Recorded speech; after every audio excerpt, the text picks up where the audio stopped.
एक कंडीशन है, जब सुबह उठ के आपको खांसी आती है, एवरीडे आती है, और कुछ घंटे रह के खांसी चली जाती है, पर अगले दिन फिर सुबह शुरू हो जाती है, तो बड़ा डिस्टर्बिंग होता है, बड़ा परेशान करने वाली सीन बनती है। तो ऐसी भी कंडीशन होती है। तो आइए आज इस बारे में बात करें कि क्या कितनी गंभीर है, क्यों होता है।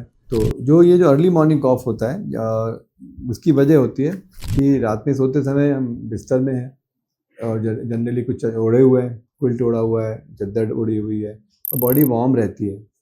पर जैसे उठे तो ठंडे मौसम में स्पेशली अचानक से फिर आप उठे और दरवाज़ा खुला, खिड़की खोली और बाहर निकले, तो ठंडी हवा का झोंका लगने से एकदम से खांसी का दौरा चल पड़ता है, और कई बार साथ साथ वीजिंग साउंड, घरघराहट होने लगती है।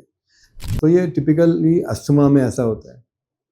और exposure to cold air, exposure to dust एकदम से ही होता है एक। दूसरा कई बार जब क्रॉनिक थ्रोट खराब होता है, थ्रोट इन्फेक्शन में भी ऐसा होता है। सोते समय तो ठीक थे, तो जैसे आप उठे बाहर निकले तो मूवमेंट से और चेंज ऑफ पॉस्चर से कभी खांसी शुरू हो जाती है। ये दो सिचुएशन हो जाती है। इसके अलावा कभी कभी यदि किसी को नेज़ल कंजेशन बहुत ज़्यादा है, नोज़ ब्लॉक हो जाती है, रात भर लेटे लेटे नोज़ ब्लॉक हो जाती है, अंदर सारे सिक्रीशन बढ़ जाते हैं, वो जब फिर दिन में फिर रात में सुबह उठते से ही एकदम चोक होते हैं, तो खांसी आने लगती है।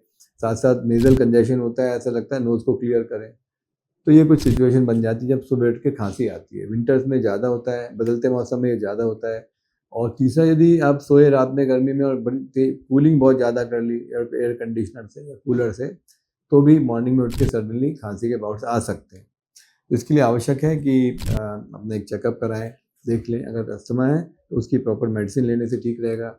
आप रात में नमक गर्म पानी के गागल्स करें, वार्म वाटर पी के आप आएँ।